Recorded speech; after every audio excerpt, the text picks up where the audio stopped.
15 करोड़ का फ्रॉड किया, कर्जा चढ़ गया, दरिया किनारे जाकर खुदकुशी का ड्रामा रचाया। लाश मिल गई, जनाजा हो गया, तदफीन हो गई, 40वां भी हो गया, बीवी ने इद्दत भी पूरी कर ली और सईद अब्बास कराची जाकर ऐशो आराम की जिंदगी गुजारने लगा। 14-15 करोड़ का इल्जाम। 14-15 करोड़। नाज़रीन, ये वाकया सुनने के बाद एक बार आप भी दंग रह जाएंगे कि आखिरकार इतने होशियार पाकिस्तानियों पर इतना कर्जा कैसे चढ़ गया। नाज़रीन, ये वाकया शेखुपुरा का है और इस शख्स का नाम है सईद अब्बास। सईद अब्बास एक प्रॉपर्टी डीलर के पास ऑफिस बॉय की नौकरी करता था, लेकिन उसके शौक नवाबों वाले थे कि एक दिन मैं भी इस कुर्सी पर बैठूंगा, मेरा भी इतना बड़ा कारोबार होगा, मेरे पास भी गाड़ियां होंगी, बंगले होंगे, मैं भी ऐशो आराम की जिंदगी गुजारूंगा। नाज़रीन, ऑफिस बॉय का काम करते करते उसने सारा काम भी सीखना शुरू कर दिया। फाइलें कैसे खरीदते हैं, प्लॉट कैसे लेते हैं, बेचते कैसे हैं, किस तरह से कारोबार किया जाता है। नाज़रीन, अब ये सारा काम जो है वो कुछ अरसे में सीख गया और सईद अब्बास के जो शौक थे वो दिन ब दिन बढ़ने लगे। अब उसने लोगों के साथ फ्रॉड करना शुरू कर दिया, किस तरह से लोगों से पैसे ऐंठता रहा और बड़ी बड़ी पार्टियां करता रहा, फॉर्चूनर, बंगले, ऐशो आराम की जिंदगियां गुजारने लगा।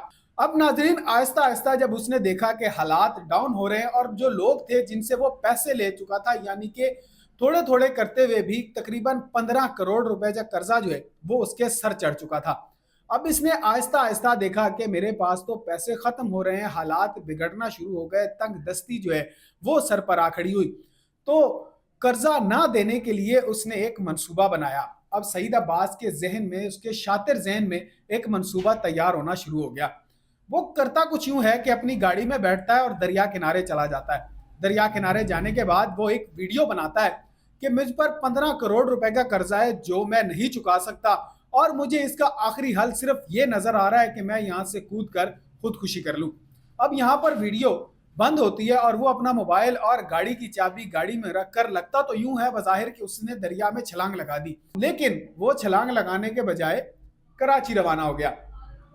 अब लोग जो हैं वो इस वीडियो को देखने के बाद दरिया पर पहुंचते हैं, 1122 को कॉल की जाती है, सर्च ऑपरेशन जो है वो शुरू हो जाता है। अब तकरीबन 1-1.5 घंटा गुजरने के बाद जो है वो एक मस्क शुदा लाश 1122 को मिलती है और वो लाश इतनी बिगड़ चुकी होती है, घर वालों को लगता है कि 1-1.5 घंटा पानी में रहने के बाद लाश जो है वो खराब हो चुकी है और ये लाश सईद अब्बास की ही है।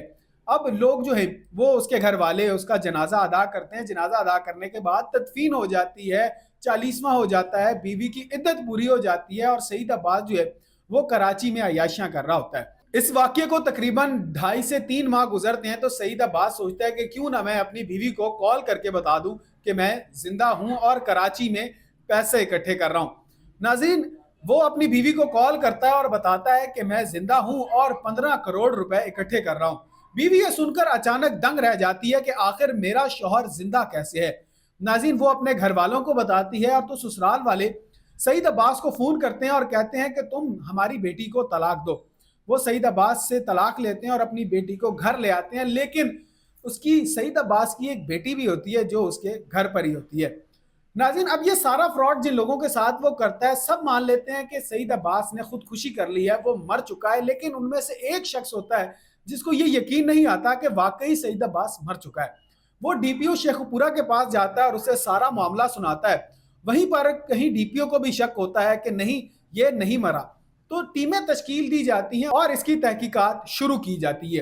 कुछ दिन तहकीकात गुजरने के बाद ये पता चलता है कि सईद अब्बास जो इतना शातिर है वो कराची में पनाह गुज़ीर है।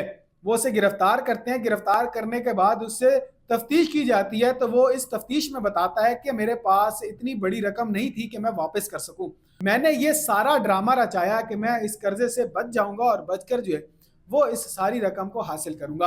नाज़रीन, अब आप यहाँ पर एक अंदाजा या हिसाब लगा सकते हैं कि कैसे इतना शातिर दिमाग जो है वो इतना बड़ा प्लान बना सकता है। अगर यहाँ इंसान एक मस्बत रास्ता इस्तेमाल करे तो वो चांद पर पहुंच सकता है, समंदर की गहराई में जा सकता है, समंदर की लहरों पर कब्जा कर सकता है, और अगर कोई मनफी रास्ता इस्तेमाल करे तो नतीजा आपके सामने ही है। नाजरीन, इस बारे में आपकी क्या राय है हमें कमेंट सेक्शन में जरूर आगाह करें। अपना बेहद ख्याल रखें, अपने मेजबान को इजाजत दीजिए। अल्लाह करीम आपका हामी व नासिर हो।